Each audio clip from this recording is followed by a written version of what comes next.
La région s'est vue transférer la compétence transport scolaire depuis le 1er septembre 2017. La majorité a fait le choix de déléguer cette compétence au département via des conventions. Malgré les débats suscités par ce transfert de compétences, il aurait au moins eu l'avantage d'une harmonisation et surtout d'une équité de tarification pour les familles de la région.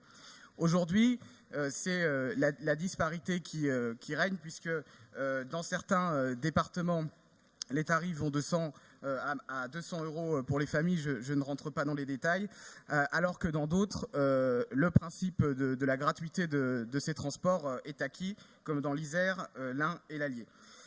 Certes, ce système de délégation a permis de garder ses avantages dans certains départements, mais il en réside le fait qu'il y a une inégalité aujourd'hui des citoyens et des familles de la région devant ce service public.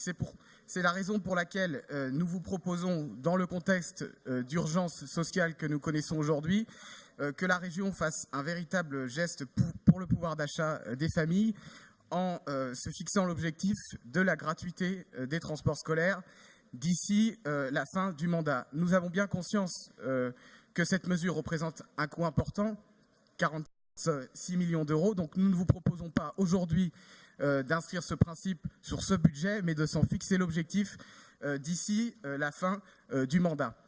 C'est la raison pour laquelle nous vous proposons 5,3 millions d'euros d'autorisation d'engagement gagés sur l'augmentation des frais de fonctionnement des services généraux de la région. Mais vous avez signifié hier que vous étiez ouvert à des sous-amendements et aux propositions de l'opposition. Donc, Monsieur le Président, voilà notre demande. Est-ce que notre Assemblée peut aujourd'hui se fixer cet objectif de pouvoir d'achat pour l'ensemble des familles d'ici la fin du mandat? Je vous remercie.